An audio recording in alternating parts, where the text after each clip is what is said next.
podríamos conversar también con especialistas, ¿no? Sí, y justamente no estamos enlazadas ya con el abogado penalista Julio Espinosa, con quien ya vamos a poder hablar estos aspectos más legales, ¿no? Que ya infieren obviamente o que nos dejan algunas sospechas respecto a las decisiones que se han tomado, ¿no? ¿Cómo está, doctor Espinosa? Muy buenos días. ¿Cómo están? Buenos días. Encantado de estar acá con ustedes. Muchísimas gracias por su tiempo y justo estábamos haciendo con Maro, con Yesenia, una introducción de lo que se ha dado hasta ahora en el caso, ¿no? Esta prisión preventiva que solo es contra Hurtado y como mencionaba bien Yesenia, lo que ha sorprendido realmente es que a la fiscal no se le incluya también en una detención preventiva pese a lo que habíamos visto anteriormente, ¿no? Y lo que esos indicios podían dar. ¿A usted le parece que ha sido la decisión correcta la que ha tomado el Poder Judicial o en el caso de la fiscal Peralta no se han tomado en consideración algunas cosas que pues generaban sospechas? A ver, en términos generales, yo pienso que es una decisión ponderada porque la situación del señor Hurtado era altamente predecible, ¿no? Ujú. Ya La muchos, prisión preventiva. la prisión preventiva de señor Hurtado creo que era ya indiscutible debido a cómo se habían producido los sucesos y fundamentalmente porque él mismo se había encargado de comunicar de diferentes modos la inexistencia de arraigos domiciliarios, laborales, familiares, entre otros. Eso de un lado. De otro lado, la decisión respecto del señor Newley también parece una decisión, digamos, ponderada, objetiva, atendiendo a que en su calidad particular había tenido una imputación, según la Fiscalía, dentro del conjunto de los hechos, más o menos, digamos, formulada, más o menos establecida en la causa. Sin embargo, lo central para establecer la prisión preventiva es que la Fiscalía aporte elementos para establecer circunstancias o evidencia grave de peligro, sea de fuga o de entorpecimiento. Y esas circunstancias en el señor Muley no habían sucedido, no se habían presentado por parte del Ministerio Público. Vayamos a la situación de la señora fiscal o el fiscal Peralta.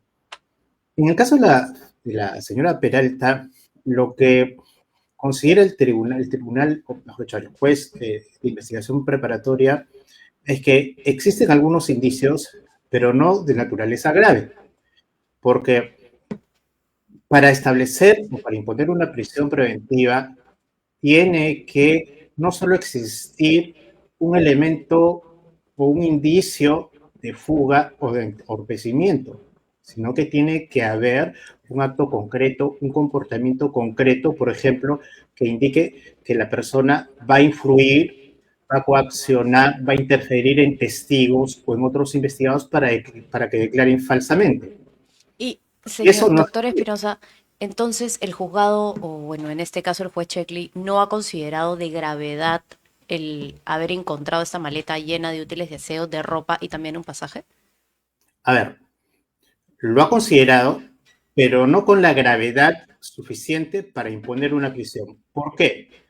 Porque encontrar una maleta versus, ojo, encontrar una maleta versus su presencia ese mismo día en que encuentran la maleta horas antes en la fiscalía acudiendo a la citación que le hace el Ministerio Público y versus encontrarla a ella presente en su domicilio.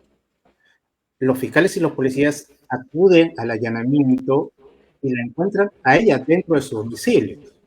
No estaba inubicable. Entonces, Ujú. pondera esos dos datos objetivos y dice, encontrar una maleta puede anunciar varias cosas, varias posibilidades, pero lo concreto es que la persona el mismo día acudió, participó de su declaración, aunque guardó silencio, pero estuvo ante el fiscal en el propio despacho del Ministerio Público. Y finalmente, cuando la intervienen, la encuentran también en su domicilio, sin mostrar ninguna resistencia a ello. Entonces, lo que quiero llamar la atención, además, es que en este caso hay que tener presente que el Ministerio Público ha tenido, creo yo, algunos vacíos en el desarrollo de esta fase de la investigación. Yo observo que es uno de los pocos casos en el que se produce la detención preliminar y, oh sorpresa, no se produce el allanamiento en el mismo día.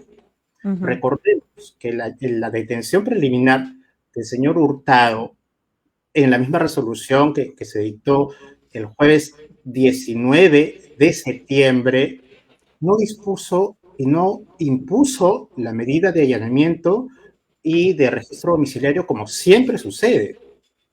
¿Y Entonces, tiene que ser así recordemos, o puede ser distinto?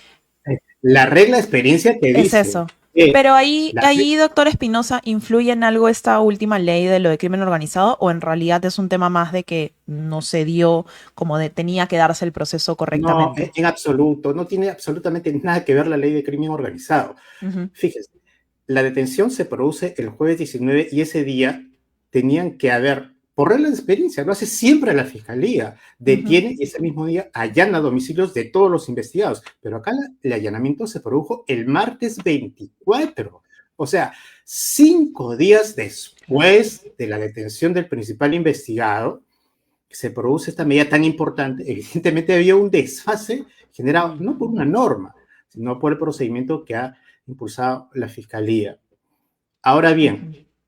tengamos presente, y acá quiero que se sepa algo, se conozca algo que también es importante.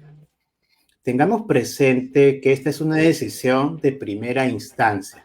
Para decirlo en términos simples, para que lo entienda la ciudadanía, en términos futbolísticos, hemos terminado Hmm. la primera parte de este partido, el primer tiempo, porque con seguridad la Fiscalía apelará a esta decisión que subirá a la segunda instancia.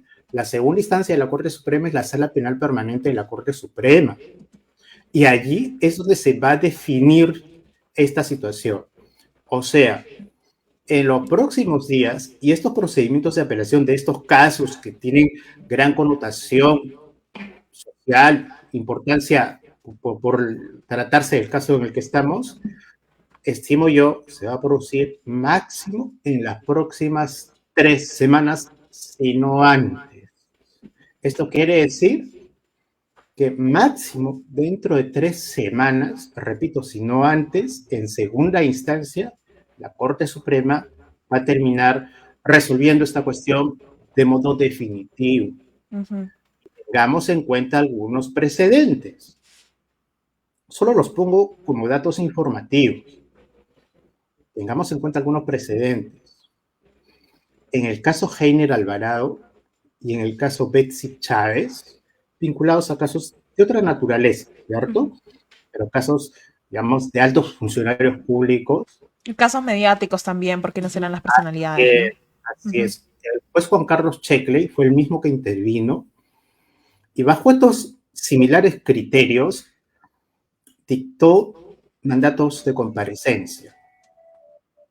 Pero luego que el Ministerio apeló en esos 2 casos, la Corte Suprema revocó esa medida e impuso prisión preventiva, la misma que estos 2 señores, ex altos funcionarios, la vienen cumpliendo hasta la fecha. Ujú. Entonces, sí, solamente se ha jugado el 50% de este partido y en la segunda parte que se va a resolver dentro de poco y Se allí podría dar, digamos, todo este mes de octubre, ¿no? Que creo que va a ser importante. yo creo que no va a pasar de octubre. Las Ujú. posibilidades son 3, en segunda instancia. Que se confirme tal cual la medida. En segundo lugar, que se revoque y se imponga prisión preventiva. Y A una la tercera fiscal, por posibilidad ejemplo, de también. Ujú. legalidad, una tercera posibilidad absolutamente legal, es que se imponga la detención domiciliaria debido a que esta señora tiene más de 65 años y la legislación procesal permite que un tribunal sustituya la prisión por arresto domiciliario cuando la persona tiene, repito, más de 65 años. Doctora Espinosa, si me permiten, yo quería leerle un poco de lo que fue la resolución del juez Checkley. Hay una parte específicamente sobre Elizabeth Peralta, sobre el peligro de obstaculización. Y lo que dice la resolución judicial es lo siguiente. En cuanto a que se le encontró manuscritos con referencia a borrar información del teléfono, debe señalarse que ello no necesariamente constituye obstrucción a la justicia, puesto que es conocido que las aplicaciones hoy tienen controles temporales de archivo. En cuanto a la maleta encontrada y que se supone está previendo huir, Ella manifestó que preveía que podía ser detenida y por ello tenía previsto su equipaje. Este juzgado supremo considera que no existe peligro de obstaculización evidente. ¿Qué le parece a usted ese argumento, doctor? A ver, son dos temas distintos, ¿no?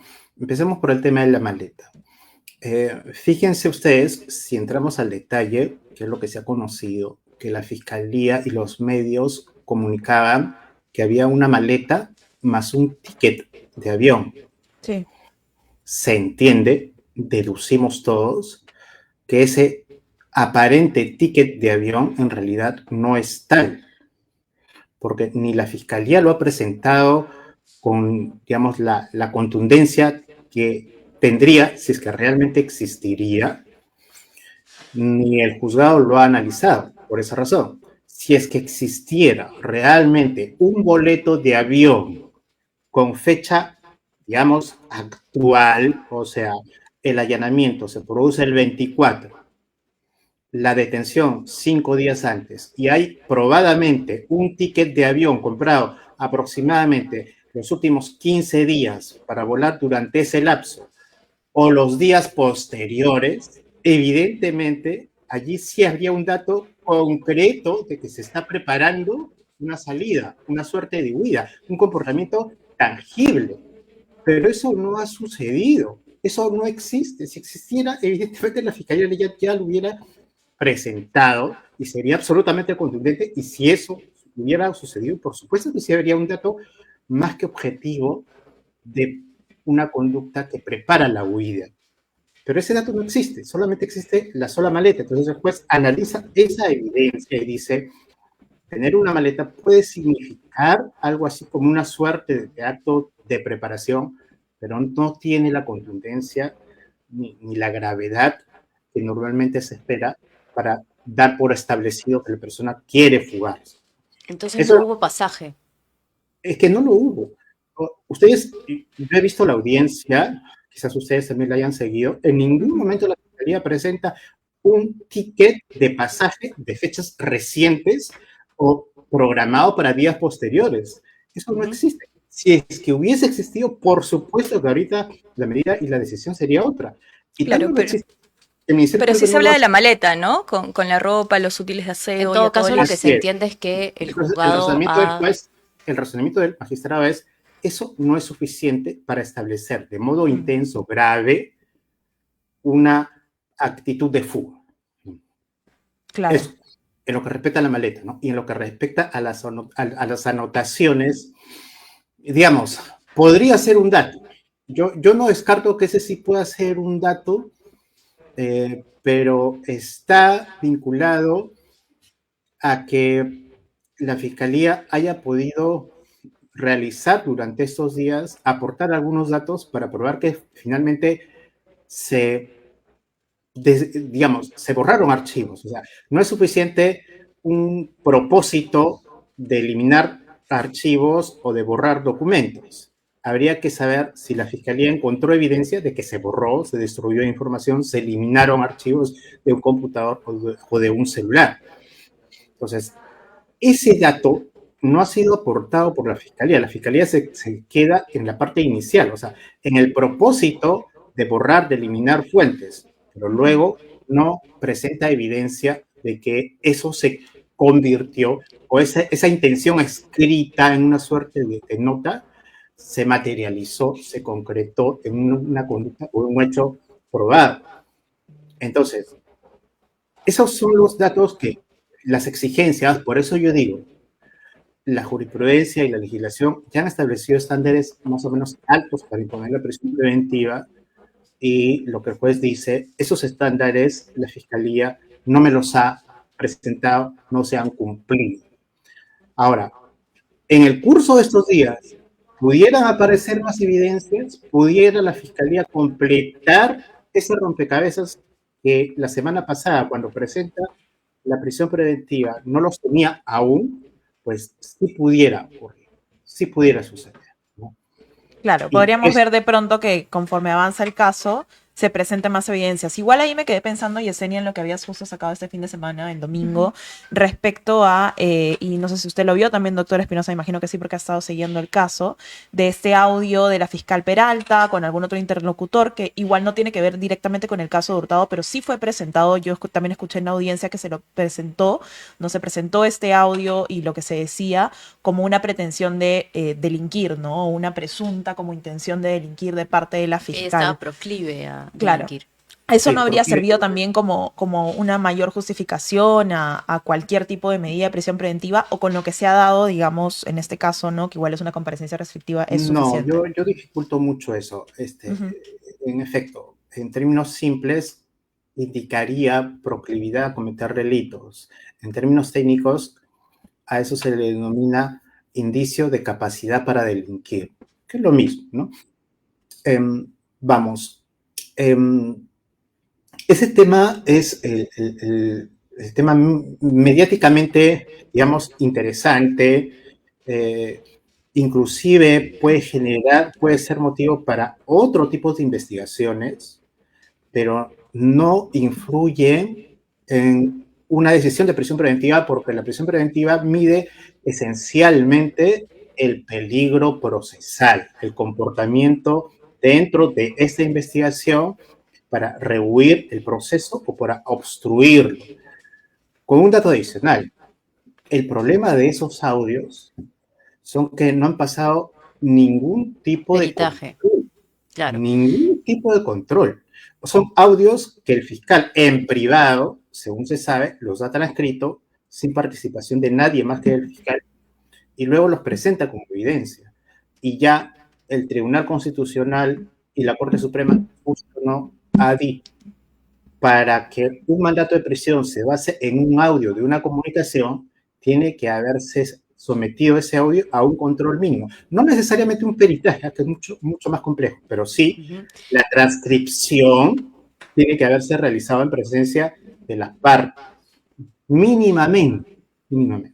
Doctor Espinosa, de igual manera, entiendo los argumentos de la Fiscalía y cómo usted lo ha explicado. Creo que lo entendemos las tres aquí presentes, quienes nos están viendo también. Sin embargo, ha generado muchísimas suspicacias, sobre todo el tema de la maleta, que lo que significa es que finalmente el juez Checli y el juzgado en general ha creído en que realmente la fiscal Peralta tenía esa maleta en caso fuera a ser detenida y no porque pretendía fugarse. El tema del pasaje, bueno, efectivamente, si es que no se ha presentado ayer como una prueba, pues quiere decir que el pasaje no estaba de buena fe, quiero decir, ¿no? Que el pasaje no estaba o no fue encontrado, o si fue encontrado alguno, no estaba, no era un pasaje actual o que tuviera estas fechas involucradas. Y quería ir a ello. Hay un tema relacionado a suspicacia, a un trato diferenciado que se podría tener de los tres, entre los tres personajes, incluyendo al señor Muley, del que todavía no hemos hablado, pero que también va a enfrentar este caso en libertad. A ver, un mandato de prisión preventiva, en realidad, esto puede parecer extraño, pero siempre merece un trato, digamos, individual. O sea, se analiza la situación particular y el comportamiento de cada uno de los procesados, así estén conectados en el caso, así estén imputados por hechos conexos. Ujú. La situación de funcionario público no es un tema que agrave o que marque una diferencia para imponer o no una prisión preventiva. O De sea, no hecho, importa si es una fiscal. así No, es. No, no, definitivamente no. La norma en ningún momento te dice, a ver, vamos a ver, para condenar, para dictar una sentencia, sí podría tenerse en cuenta en determinados casos como agravante la condición de funcionario de quien va a ser condenado.